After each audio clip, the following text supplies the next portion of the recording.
But we're going to start with Red Bull, and specifically Christian Horner and his comments relating to Max Verstappen. So Red Bull have said that they will not force Max Verstappen to stay if he wants out. So obviously Max Verstappen has a contract with the team until 2028, but his future has been a hot topic over the last couple of weeks. In Saudi Arabia, Max Verstappen made it very clear that if Helmut Marko went, that he could also follow him out the door. He said, "I can't continue him," which sounds beautiful. What's the banker doing? So sorry. What? Okay, folks. We might have to cut this out. No, honestly, that was that bad. I'm just going to level with you. What happened there is my camera's not plugged in. You're still recording me. My camera's not plugged in. I tried to plug it in, and what I did was I knocked the camera onto the soundboard. It stopped recording, started recording again, and then played the phone jingle. It's really great. Good. To round off, this is what Christian Horner had to say regarding the situation. He said, "It's like anything in life. You can't force somebody to be somewhere just because of a piece of paper. If somebody didn't want to be at this team, then we're not going to force somebody against their will to be here. That applies whether it's a machine operator or a designer or somebody in one of the support functions that runs through the business." What did you make of this, Sam? It feels like this is almost a bit of a jab back. I don't understand what's going on at Red Bull. Cast your minds back to 4 or 5 months ago. We finished the end of the 2023 season. Red Bull have had the most dominant car in history. Max Verstappen's had the most dominant season in history. He's broken the record for most race wins in a row, most points scored. So many records have fallen, and Red Bull cement themselves in the history books properly. And now Christian Horner goes through a scandal. Helmut Marko might leave. Adrian Newey might be going to Ferrari. And now they're openly saying that the best driver in Formula One right now, we won't try and keep him if he wants to go, which I understand his point of view, right? You don't want to force someone into a place they don't want to be because arguably they won't be at their best. But at the same time, that's what you sign a contract for. You might have some bad years. You might have some ups and downs internally. Culture might not fit what you're looking for, and it might need to change. But the fact that you don't want to keep hold of this kid who is so blimmin' good at the Formula One, I don't know. I get it. I get what you're saying, but it also is trying to feel like reverse psychology to me of kind of look, we're not going to force him to stay here. Max, you should try and leave. Wink, wink, wink, wink. I'm winking at the camera, folks, if you're watching on YouTube. We definitely don't need you to be here, but we want you. We don't need you. I don't know. It's all so up in the air. It's incredibly confusing. And I just feel like Red Bull, politically, are in an absolute fire at the moment. They cannot find the exit. They cannot find the fire extinguishers, and they can't put themselves out. And this just feels like another massive blow to Red Bull, that if they do lose Helmut Marko, as much as, I don't think he's had the best opinions across his life. If they then lose Max Verstappen, if they lose Adrian Newey, and if Christian Horner has to leave, which maybe he should or shouldn't, but the success that they have as a four have brought to this team is phenomenal. So any pillar of that section to go is going to be bad. But imagine if you lost all four of those over the space of 6 months, Red Bull would be knocked back to the dark ages. I feel like it would not be a good time. So yeah, this is just another brick in the wall of misery that I think Red Bull is off track at the moment. That is an excellent saying. Thank you. Yeah, I like that. How crazy do you think it is that winning is not able to unify this team? I mean, it's the number one thing you want to do in any sport. You want to win. And it's not like football, soccer to Americans, where you have 11 players on a team with a bench and reserves and then coaching staff. Formula One and Red Bull as a team is such a strange dynamic where you race entirely for yourself and at the same time you race as a team. And you're 50% of the output on the track. Sergio Perez, Max Verstappen, they make up 100% of the output. So losing someone like that, when you're winning as well, to go, I don't want to do that anymore. I'm one of two people that can do this every single week, and I don't want to do it anymore. It's a crazy decision to turn around and just go, nah, being the world champion again, not enough for me. Which, I mean, I respect Max Verstappen that he's so confident in himself that he's going to go, actually, you know what? I'm just not happy. I don't want to do it. Don't care if I'm winning. I don't want to do it. I massively respect his ability to walk away from something that is so successful if he's not happy and it's toxic for him. What do you think, Harry? Do you think that the team would let it get to the point where Verstappen would actually leave? Like, would they? Surely they'd see this off. I'm baffled by this entire thing because when have you ever heard of a team that are doing, and I guess in any sport, that are doing that well? I mean, they're not just winning, they're absolutely smacking everyone about at the moment, and they have done for the past 18 months.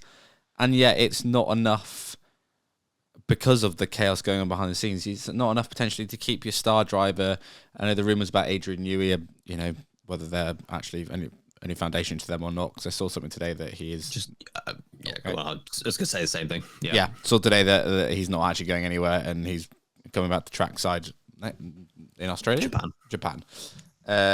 So there's obviously a lot of this, as we've touched on before. There's a lot of hearsay going on, but the fact that whatever is going on is enough to even have broached this conversation is utterly baffling.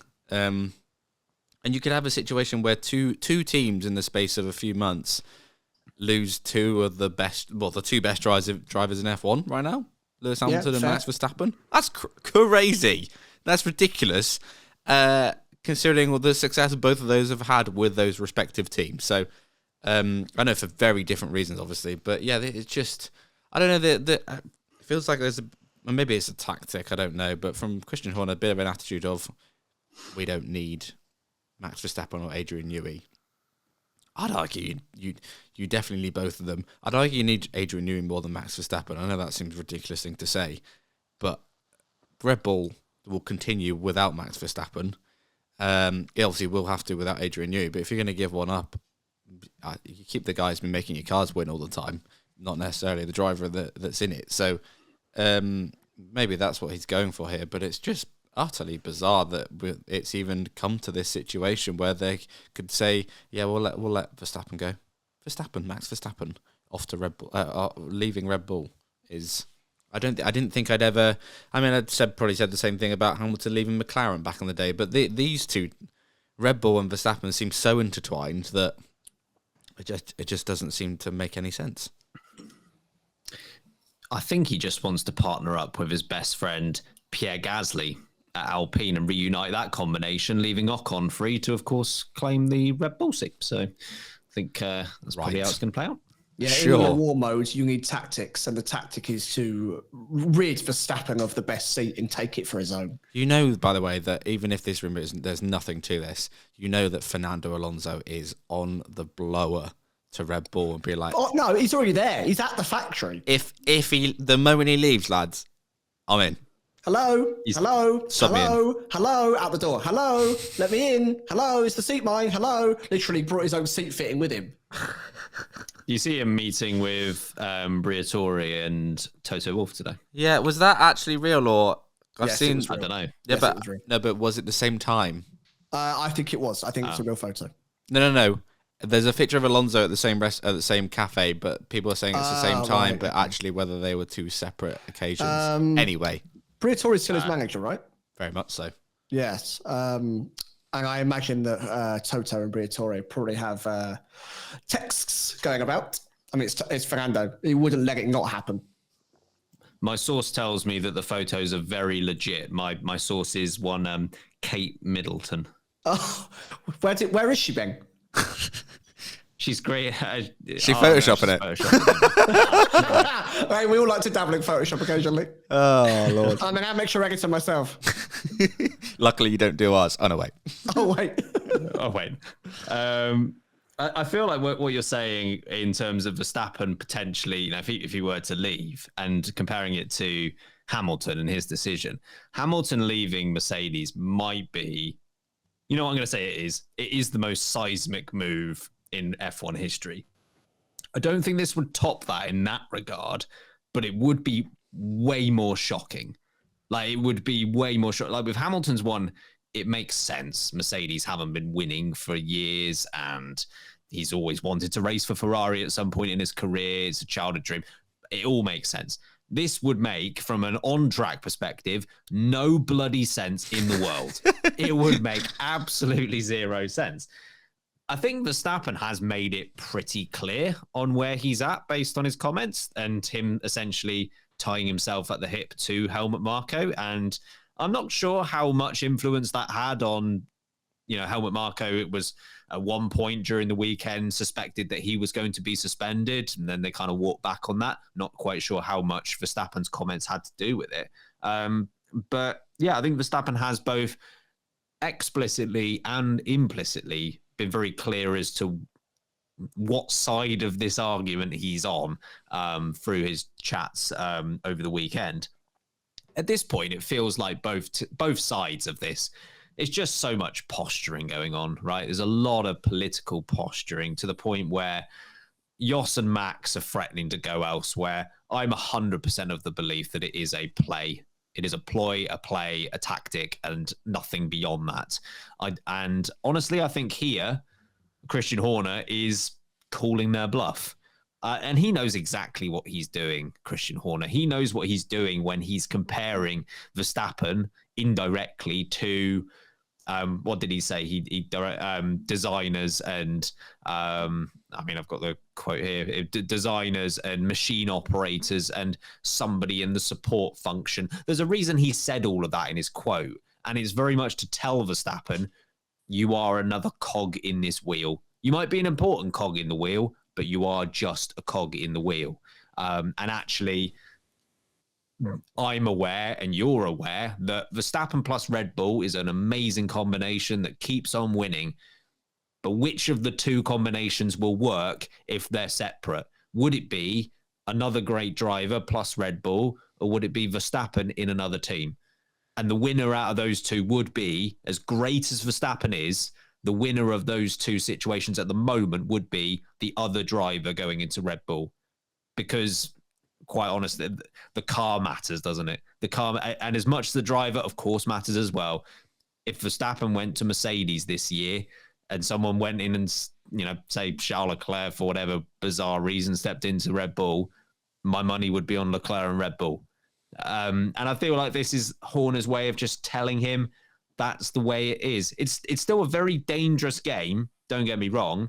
There is the whole Adrian Newey part as well. But yeah, I think this is Christian Horner almost with a bit of a, he's been on the defensive for multiple reasons over the last few weeks.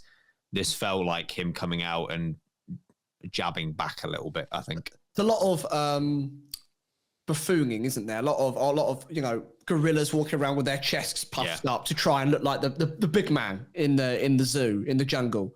And the issue is we don't know what they're trying to attain by being the big man in the paddock right now. Is it that they want each other gone? Because Christian Horner doesn't want Max Verstappen gone, regardless of what he says. And I thought his comments were quite scathing, quite harsh, to say to Max Verstappen, you're like a designer, you're like a machine worker. It's very, it's quite dismissive of the level of natural talent that you have to be someone like Max Verstappen. But equally, there are maybe 6 or 7 drivers I could name right now at the click of a finger that would go on to win titles after titles in that Red Bull car and would snap it up at an instant. And okay, they might not lead a race by 24 seconds every single time, but they can lead a race by 15 seconds every single time, and they're still going to win those races, and they're still going to take home 25 points. So it's a very, very interesting and tricky situation, and I weirdly feel like it won't be Max Verstappen or Christian Horner that settle it. I think it might actually be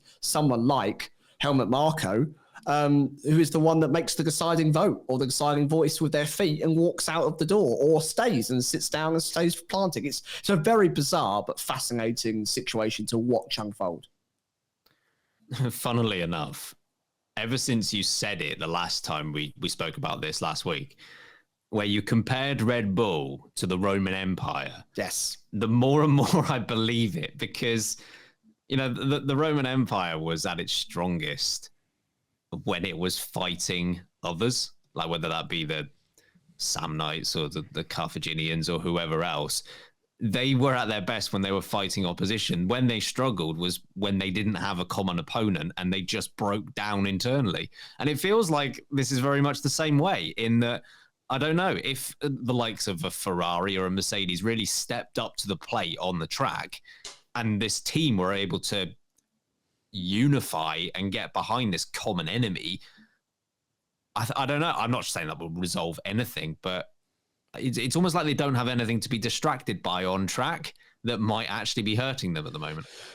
Yeah, they feel so bizarrely confident to be able to play out all this drama in the public eye, because when the results go your way and the shop floor keeps working, you can the big bosses can have arguments and nothing seems to go wrong. But there's only so far you push that, as with the Roman Empire discussion there. You know, it only takes one extra shove to turn into the Ottoman Empire and the Holy Romans, and you suddenly have a civil war going on that ends in your absolute destruction. So this is a lot of history chat for a Formula One podcast. We're going to touch on the Russian Revolution soon, aren't we, Harry? Oh, Stalipin's necktie. Here we come. Stalipin, out your mouth. Come on. Come on. No one can get the reference. Literally no one but the three of us. This is like our origin story. This is how we bonded. We met in history class, folks. We really did. Yeah. Before we get into our chat on Oliver Behrman, Harry, I have a question for you. Oh, there we You've asked a go. question, Ben. What Go could it be? Please do, Ben. So, hypothetically speaking, let's say I really enjoy this podcast. I won't name the podcast, but Okay. I really enjoy this podcast. And I would like to show them my appreciation by some sort of, I don't know, star rating, let's say. How would I go about that? Well, Ben, I'll tell you. And you might think, oh, I should write them a letter, or I'll send them a tweet, or I'll send them a DM on Instagram. I mean, all of the above. You All- can't do all all that. of welcome. To. PO box is coming. Hey, it's getting closer. Anyway, An hour. hey, when this comes out, days closer. No, you do all of those things, but the thing that would really, really help us, a 5-star review. Please leave us a 5-star review on wherever you listen to your podcast. I mean, it's mainly Apple that it helps us on, but you can do it on Spotify, and you can do it on Apple and other platforms. Maybe You could give us a thumbs up on a YouTube video. and equally. a subscribe. And a subscribe. 10K before Silverstone. No, but you're seriously, included. the five-star reviews, as I always say on this little ad hoc bit, they really help us. And every time we do a plug, you guys deliver with some sensational reviews. So thank you. As we always say, you can write anything you want, as long as it's nice and not, defamatory. But as long as there's 5 stars attached to it, then we don't mind. So please keep up the good work. I know there's always, every time we do this, there's always like one that comes through. It's like, oh, Harry's begging finally paid off. So if that's result each week, each time we do it, then I'm not going to stop. So yeah, please 5-star reviews. And the word that you can include this week is my pumpernickel. That's good. Equally, Caesar in a race car. Yes. There you go. The Red Bull Empire. Oh, no, never mind. So any of the above, but 5 stars, please. Thank you. Thank you. Thank you, Madcon, because Harry is begging you. Nice. That is one of the nichest references you've ever made. That's really That's a niche, great isn't it? song, though. It's great. It's a great song. Begging you. I reckon we should put our loving hands up and move on to the next segment. Put your loving hands and give me 5 stars. God, this is a bad episode. Right. Oliver Behrman obviously got points on his debut at the Saudi Arabian Grand Prix. We don't know for certain yet as to what will happen when it comes to Australia.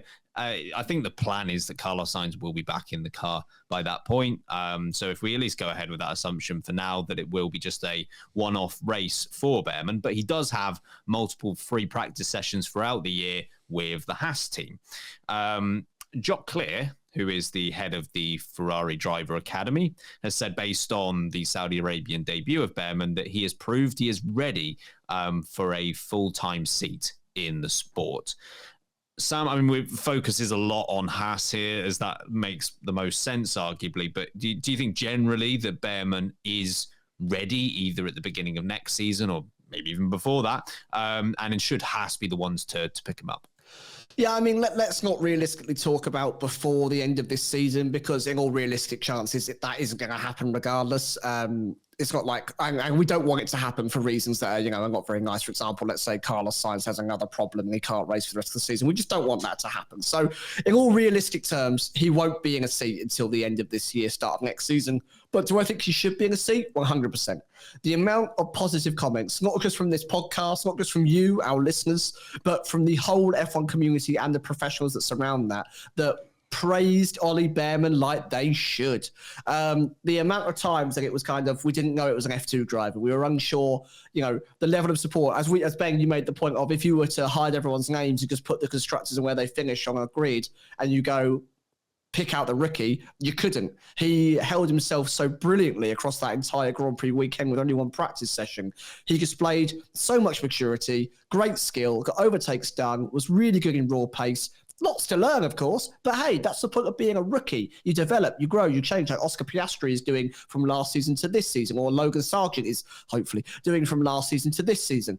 That's what you do as a rookie and as a young driver. He deserves a seat, and there is a real growing problem in Formula One that drivers like Ollie Behrman, and it's not just him, because you look at the likes of Liam Lawson, who had that opportunity last season, Teo Pourchaire, of course, who's now racing in Super Formula, players of the game like Felipe Drugovich, who's still a reserve driver. There's so many names that you can come out with that are options here that have had to go elsewhere, to IndyCar, to Super Formula, to WEC, like Mick Schumacher's doing, of course, where the seats don't allow for you to, one, take time to adjust, to get yourself ready for a Formula One drive over a couple of years. And secondly, a lot of the time, you simply can't get a seat to prove yourself in the first place. So yes, Ollie Behrman does deserve a drive, especially at the end of this year. I think he's earned himself that opportunity, and I'm sure over the rest of the F2 season, even after he's missed a weekend due to being in the Jeddah Grand Prix, he will prove himself across that championship as well, very much so.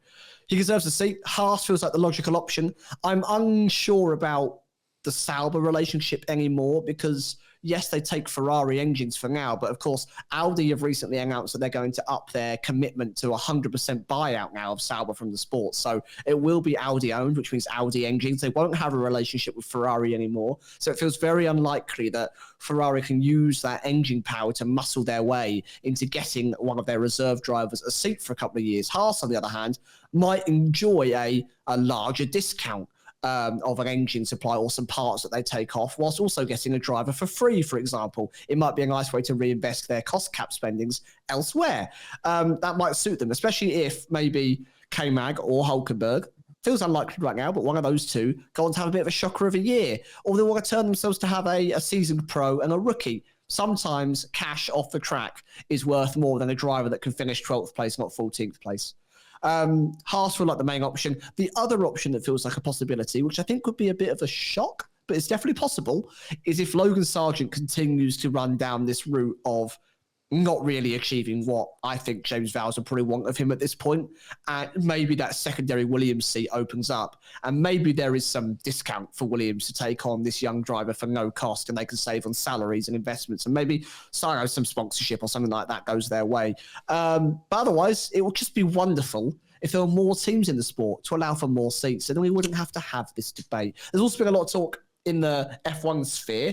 There's a lot of drivers hogging seats that shouldn't have them anymore. And maybe we'll get onto that in a little bit. But a lot of people just sitting in them and not doing a lot with them anyway. But yes, you should be in a seat. Haas feels like the most logical option. More seats, more teams. I'll never catch on. Dream on. No. If only someone was willing to fill those seats. Anyone got Michael Andretti's number? Or why would you bother calling him? He's got prepared already with an engine supplier and a full facility. I don't think he's interested. No. Would embarrass the sport, in my opinion. This is sarcasm, America. Yes, a lot of sarcasm. What do you think about Behrman's chances for a seat next year? Do you think he's ready, Harry?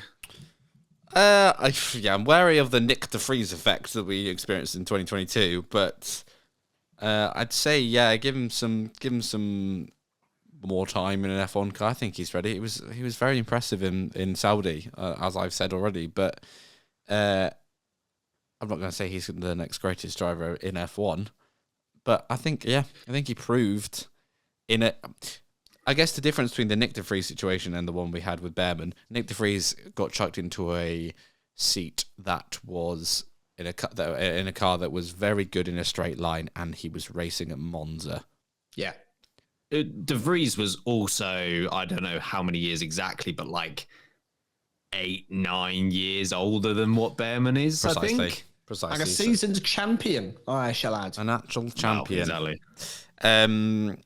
So, an easier prospect than Behrman had, which was Saudi, which has all of the corners. And he hadn't, he'd driven an F2, but he hadn't driven an F1 car around there before. So I think based on that, yes, I would think he's going to deserve a chance next year. Put him in a Haas seat again. The no offense to either of these drivers, but the two Haas drivers are a couple of placeholders at the moment, waiting for the next thing. And I mean no offense to K-Mag or Nico Hülkenberg. Hülkenberg I actually think has been driving excellently since he came back with Haas, so he's probably one I'd keep. But let's be real, that's kind of what they are at the moment. And I think some Haas, you can have a rookie and an experienced driver. Doesn't work. One or the other. You can do that. Although, to be fair, I'm not sure why we're saying this, because Ollie Behrman will be new, so Gene Haas won't employ him. He doesn't know him. He's not friends with him. I don't know him, so nope. You're not That's coming why in. they're making him do so many free practice sessions. They're just not sure. It's not actually, it's not the track time, it's just getting to know Gene. Every single time he's got to have a brunch with Gene. It's just meet cute. So they're like, Gene, can you go and get some fresh coffee from just down there? And Ollie's stood by the machine. Hi, Hello, Gene. Hi. Remember me? Who are you? I don't like you. I'm your driver. You're new. Who's this boy?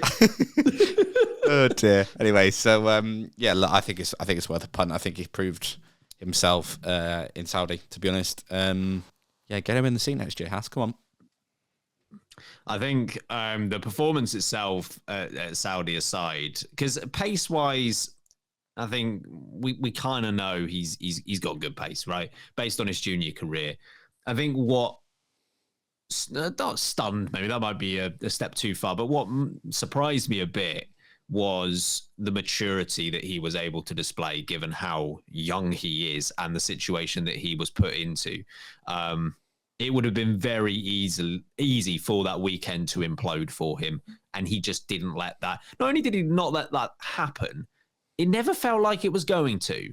Like there were a few instances in the race where, he stuck a wheel up the inside on an overtake attempt that wasn't quite there. But there was a lot of maturity for a driver that, quite honestly, doesn't have the right to be that mature, which should give teams like Haas and anyone else who might be considering him a lot of confidence, because I don't want to single one driver out, but just to use like Yuki Tsunoda as an example, like Tsunoda, we often talk about his maturity and how it's still got a little ways to go. Guy's 5 years older than Ollie Behrman, and Behrman, it felt like he was very set from the off. I think it would be a mistake for Haas and Ferrari not to get him in the Haas seat for next year. It feels like a no-brainer. Obviously, we know when Charles Leclerc came into the sport, he had 1 year at Sauber before moving on to Ferrari. So you could argue, Sauber got a very good year out of him, but only got 1 year, which is the downside to this sort of lone move that Haas would be doing. But I think given Leclerc and Hamilton will be the partnership for Ferrari next year, we don't know how far exactly Hamilton's going to go into his career, but that could be the lineup for 3-4 years, depending on how far, into his 40s Hamilton wants to race. Alonso's proving it can be done. Meaning that Haas might actually get a good number of years out of a developing prospect like Behrman. It might not be, like in the case of Leclerc, a one-and-done deal where you have a good season with them, but hey, Ferrari's calling, off you go. That seat might not come about for a while yet for Behrman. So I do think it would be foolish for Haas and Ferrari not to take this on. Similar to what you say. I mean, Hulkenberg seems to have impressed more at this point in their respective like time together as teammates. I think they should have the rest of this year to, see where they're at. I don't want to call it this early, but I think at least one of them should not make way, because it shouldn't be on the driver, but I think Haas should make the decision to employ him. If the free practice sessions go well, which I think they will.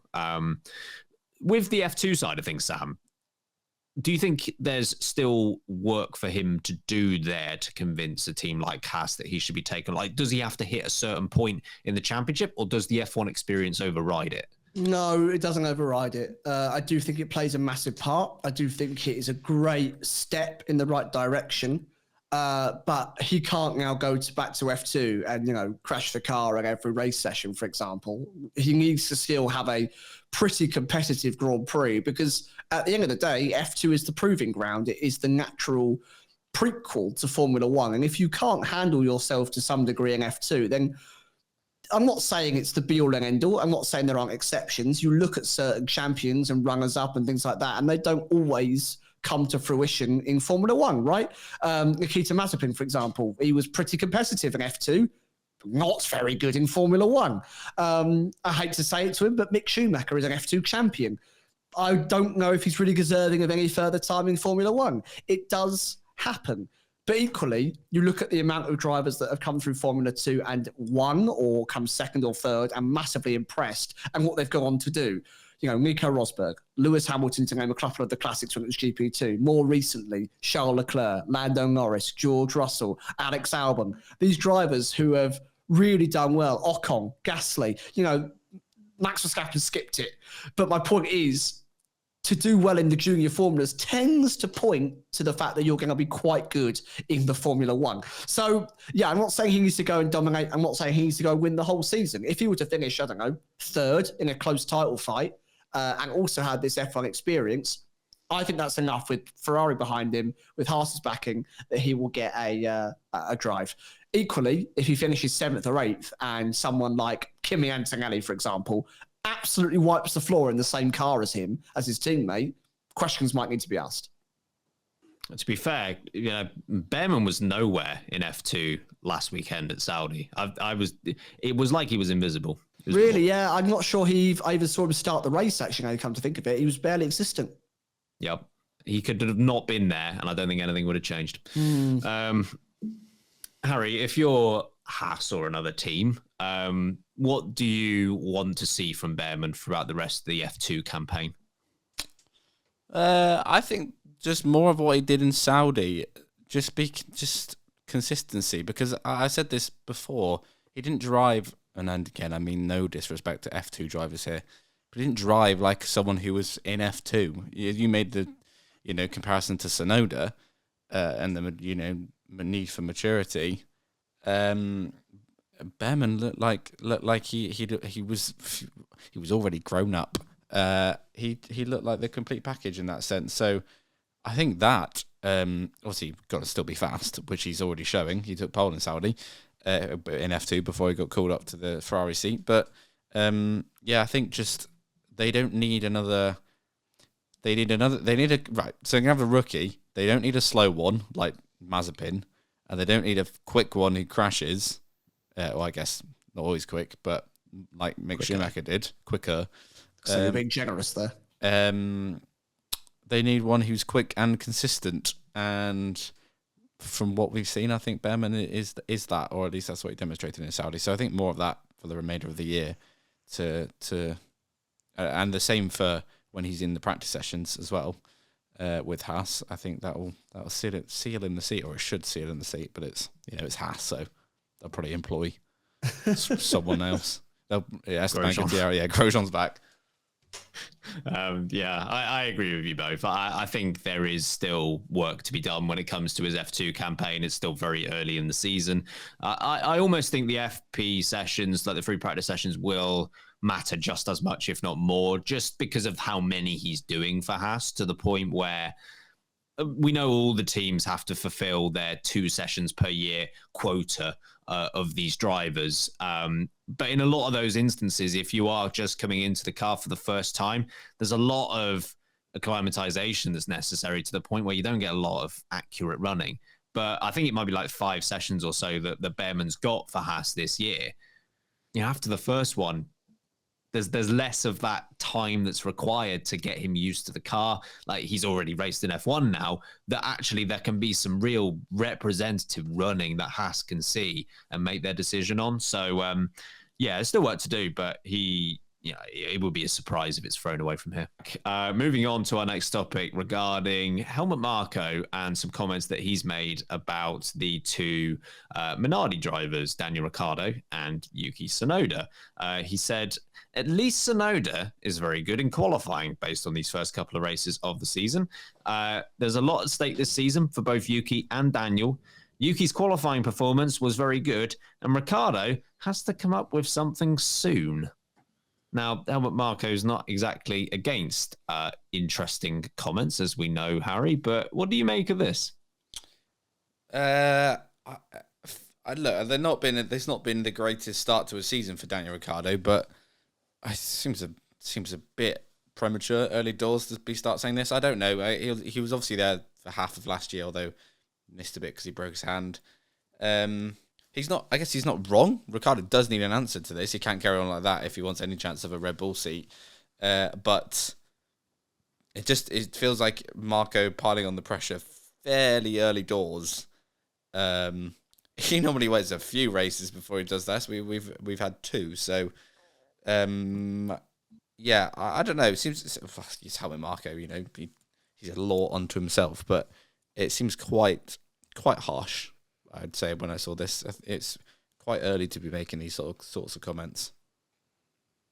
What do you think he does need to show, even if it's not soon?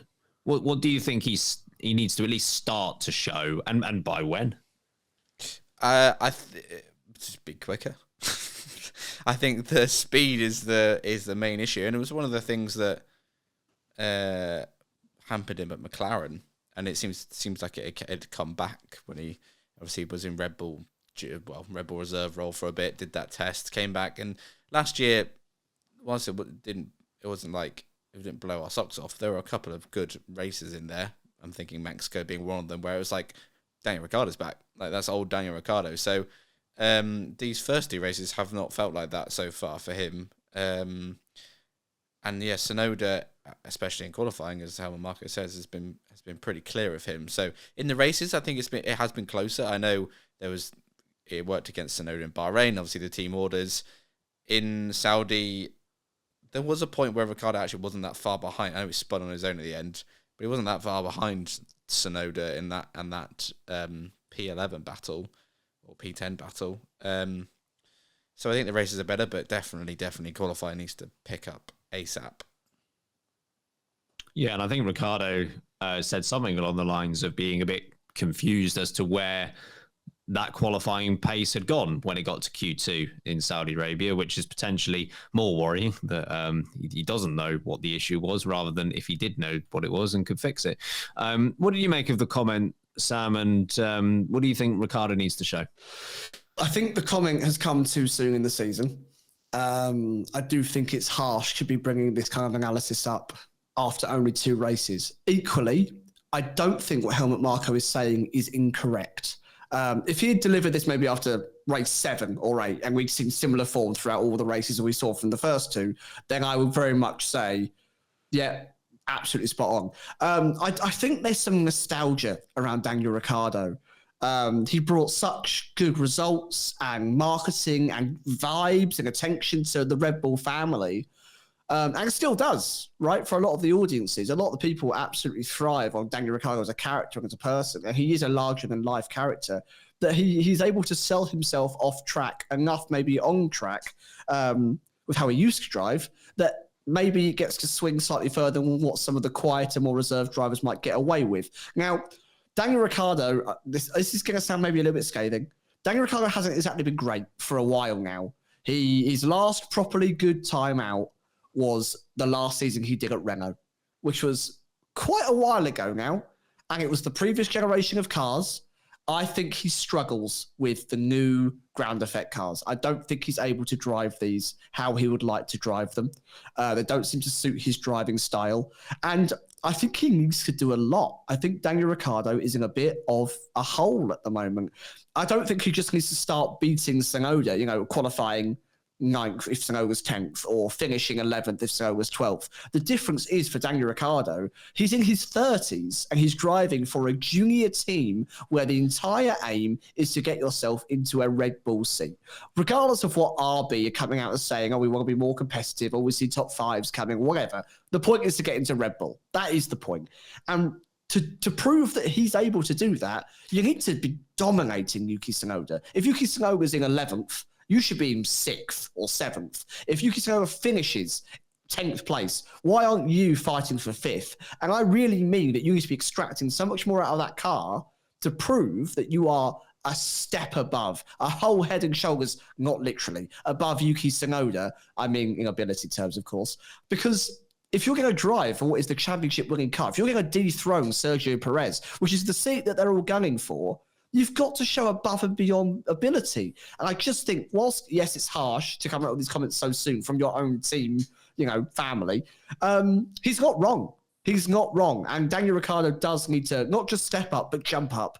Because I do think if this wasn't Daniel Ricciardo, if this was Daniel Kvyat, I don't think he'd be given this chance again. I don't think he'd be allowed to circulate in the Red Bull family again.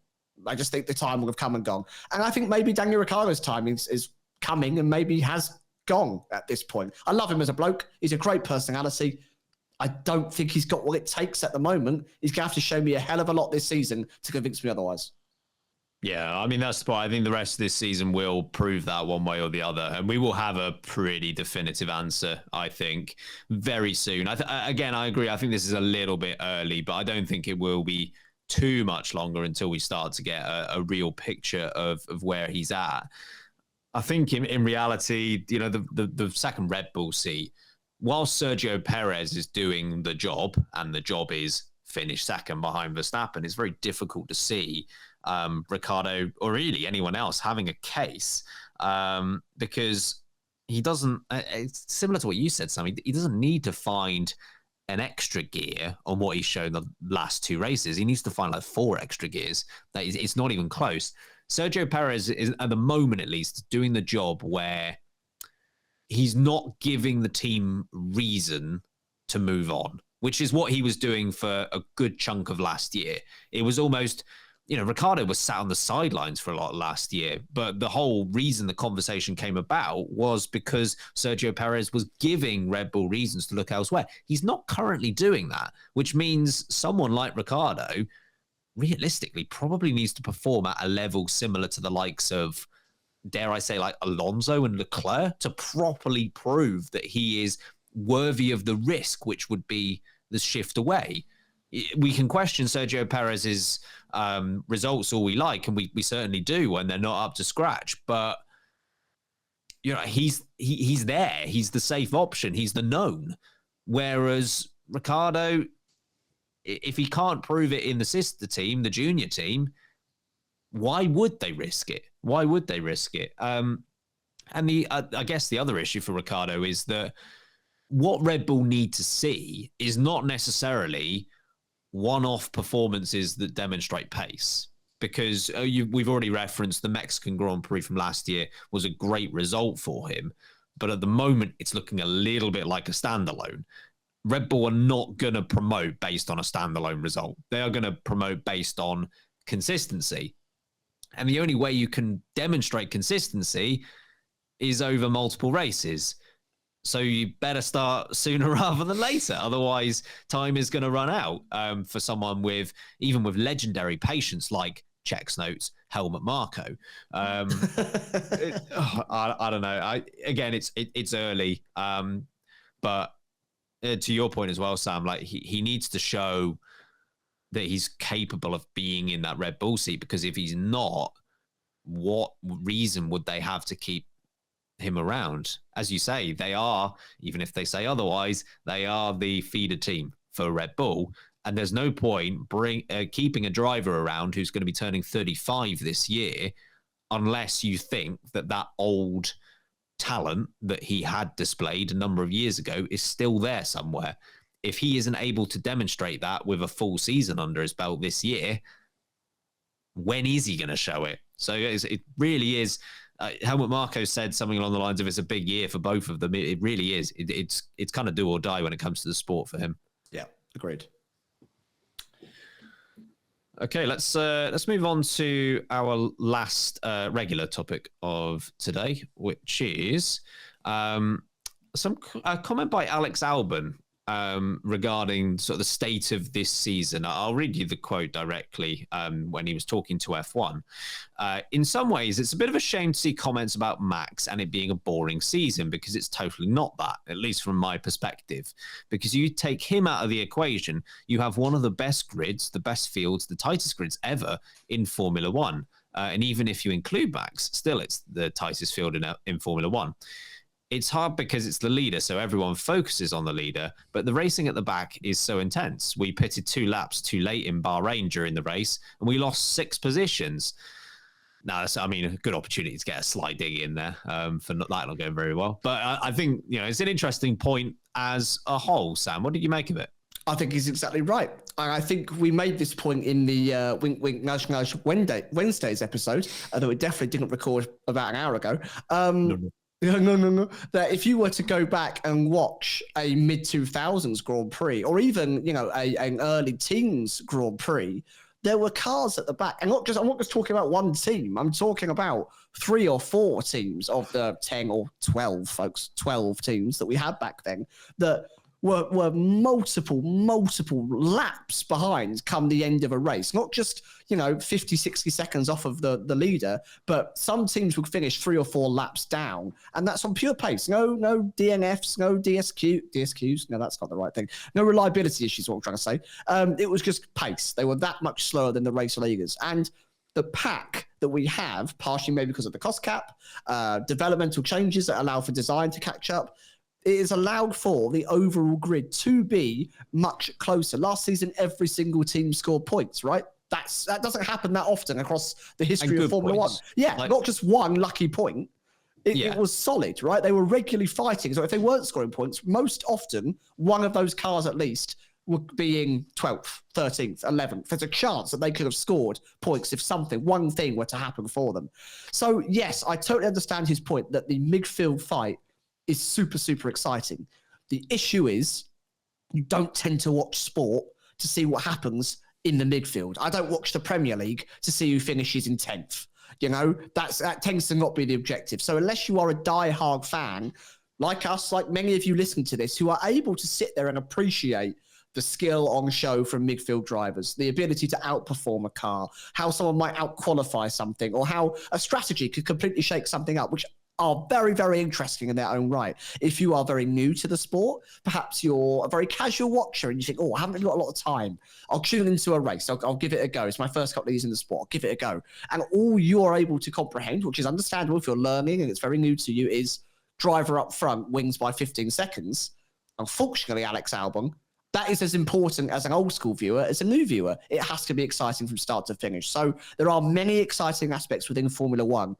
But the most exciting part of any sport is the fight for victory. And if there isn't a fight for victory, I can understand why many casual viewers are starting to switch off their TVs. I do understand that. But equally, he's right. There's a lot of fun racing going on, and that should be appreciated. Yeah. I think I understand that point. I was thinking that battle for 12th that we essentially had for Kevin Magnussen trying to hold everyone up behind him. It was thrilling. I found it really entertaining, but also it wasn't Carlos Sainz trying to hold on to the win in Singapore last year. That's one of the most phenomenal Grand Prix I've seen in the last 3 seasons. And that would have been great for any position in the points, right? But it hit different for it being first. Yeah, completely agree. That can't be put aside. What were your thoughts on the comments, Harry? Yeah, I agree with him. I take the point that it's obviously not for the win, and again, this is coming from someone who's watched F1 for a long time, but I think 2021, whilst it was traumatic and excellent in terms of a championship battle, I feel like it's ruined a lot of expectations about what Formula One is and what how it's kind of always been. Yes, obviously we want the fights to be out at the front, of course. Like I'm not denying that at all. But F1 there are 20 cars there. It's not like you watch a football match or a rugby match or whatever where there are just two teams and they just play each other and there's a winner. It's always been about there's more than one story in a race, in an event. So, and to Albon's point, I think where F1 is, and we sort of talked about this in the other podcast we did an hour ago, I think F1 in terms of how close the field is, and it may not seem like it given how dominant Red Bull are, but actually the field spread is so close now versus what it used to be, that you get these great fights, as you say, scrapping for 12th place, which again I know to someone who's more casual viewer would be like, well, who cares? But it's what F1 is. You go to a F1 race to watch the racing, and the racing doesn't just happen for first, second, and third. Racing happens all throughout the field, and I think I'm not blaming newer fans or casual fans for this. I'd actually put the blame on the way F1 is broadcasted or promoted, in that I think there needs to be, they do a bit, but there needs to be way more done to promote those sorts of battles, those midfield battles, and try to give it as much excitement as a battle for the lead. It's never going to be, because it's not a battle for the lead, but it deserves more airtime. It deserves more hype for what it is, because that, again, like I say, that's what Formula One is about. There are 20 race cars on the track, and they're all having their own battles, and it's something that I notice if we're at an F1 race, you see it at Austin, there are loads of battels. Lance Stroll absolutely planted one on Daniel Ricciardo in Austin. We were there. We saw it live. Naughty. No, you didn't see on the TV. Never shown. And it's that sort of stuff that I think F1 misses a lot, that if they got right and got it better, then I think you'd keep more casual fans or newer fans engaged for longer. Because I think a lot of the time we end up watching cars that are nowhere near each other, nearer the front, because they're nearer the front, rather than focusing on battles because even if they're near the back. Yeah, I completely agree. I mean, this isn't to say that people shouldn't complain because we've got great battles everywhere else. Like that's not the point. But equally, it does deserve that attention. And if you were to take Verstappen and maybe Red Bull as a team completely out of the equation, you could throw a blanket over the other 9 teams. It is that close. At the moment, I don't think I could very accurately put together a 6th through 10th order. There really isn't a lot between those 5 teams. And last year, let's just say Red Bull doesn't exist. You would have had 4 periods of time last year where 4 different teams were the best team on the grid. Aston Martin would have been the best team to start the year. McLaren probably would have been the best team to finish the year. And there were also periods where Ferrari and Mercedes were the fastest teams, given they finished 2nd and 3rd in the championship. Like, you would have had 4 different stretches where there were 4 different teams on top. That doesn't happen in F1 ever. So if you do strip Red Bull away, it is so close behind. I think back even like 7-8 years ago, right? You remember when it was very definitive order of Mercedes, Ferrari, Red Bull, midfield, last few runners. Force India were often leading that midfield, and they would sort of occupy that 4th best team in F1. If they were as far away from first place now than they were back then, they'd probably be last. Like they would be 9th or 10th, my guess would be. They definitely wouldn't be 4th, which is proving the point, really, that this grid is so condensed, particularly in qualifying. I think the issue at the moment is it doesn't quite translate to the race itself, but at least in qualifying, this grid is so close pace-wise. It is just the insane ability of Verstappen, Newey, and that Red Bull team that have somehow extracted every single inch out of these regulations to the point where they do have such dominance. I think even, like you say, Harry, I think 2021 has maybe misled people a little bit. Even so, the period of dominance that Red Bull are having right now, it is getting to the point where I think it's unprecedented.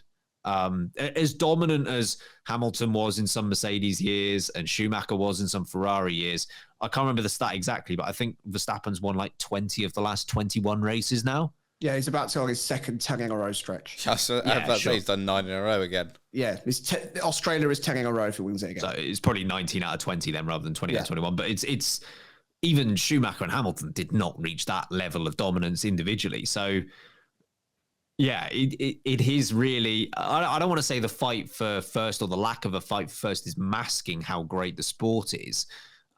Because you're right, we absolutely do need a fight at the front as well to really cap it all off. But as Albon says, we shouldn't let it take away from some of the other entertaining action that is happening. I dare say it, and I don't want to blow even more smoke up the young man's backside, but if this whole saga at Red Bull goes ahead and Max Verstappen leaves Red Bull and goes to that empty Mercedes seat, for example, you've got to remember just how close everyone has been to, oh, I got all caught up. I'll have a drink. You go. Sam's dying. Sam's making such a good point. He's dying. Oh, crikey. I'm still dying. I'll That's try what to you make meant, my mate. point.